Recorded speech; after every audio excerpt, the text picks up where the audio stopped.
বাগেরহাট সদর ডেমা ইউনিয়নের একটি গ্রাম আছে বড় বাঁশবাড়িয়া। এই বড় বাঁশবাড়িয়ায় একটি প্রজেক্ট তৈরি করেছে ডক্টর টিপু ফিরোজ আজাদ এবং তার ছোট ভাই মেহেদি হাসান তপু। দুই ভাই মিলে এই প্রজেক্টটি তৈরি করেছে এবং এই প্রজেক্ট তারা ব্যাংকের লোন করে প্রজেক্টটি তৈরি করেছে এবং এই প্রজেক্টে মৎস্য চাষ আছে, গবাদি পশু চাষ আছে, বিভিন্ন রকমের পশুপালন করা হয় এই প্রজেক্টে। এবং 2005 আগস্টের পরে সারা দেশে যেরকম লুটপাট হয়েছে এরকমভাবে এই প্রজেক্টটিও লুটপাট করে নিয়ে গিয়েছে।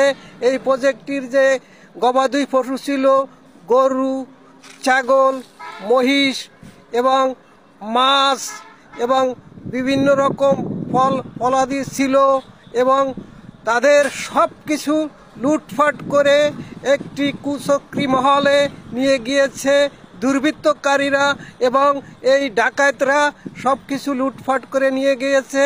আনুমানিক 10 কোটি টাকার সম্পদ লুটপাট করে নিয়ে গিয়েছে এই প্রজেক্ট থেকে। এবং এখন ডক্টর টিপু ফিরোজ আজাদ হচ্ছে বাগেরহাট বারের বারবার নির্বাচিত সভাপতি এবং তপু হচ্ছে ডেমা ইউনিয়নের সাধারণ সম্পাদক আমলিকের।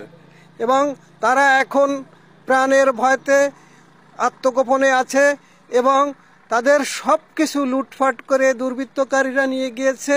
তারা এখন সর্বশান্ত হয়ে গিয়েছে।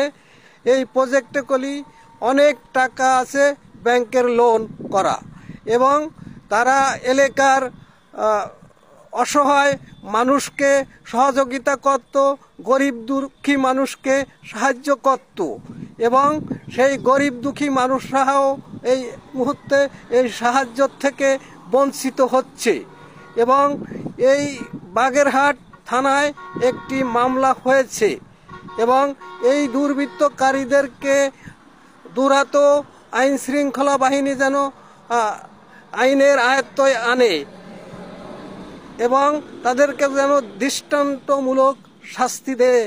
এবং এই দুর্বৃত্তকারীরা বিভিন্ন জায়গায় ডাকাতি, চুরি, রাহাজারি করে বেড়াচ্ছে এবং এই টিপু ফিরোজ আজাদ এবং তপু তাদেরকে একেবারে নিঃস্ব করে দিয়েছে এই দুর্বৃত্তকারীরা।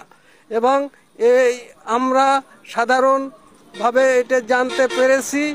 বাংলাদেশ, খুদা হাফেজ।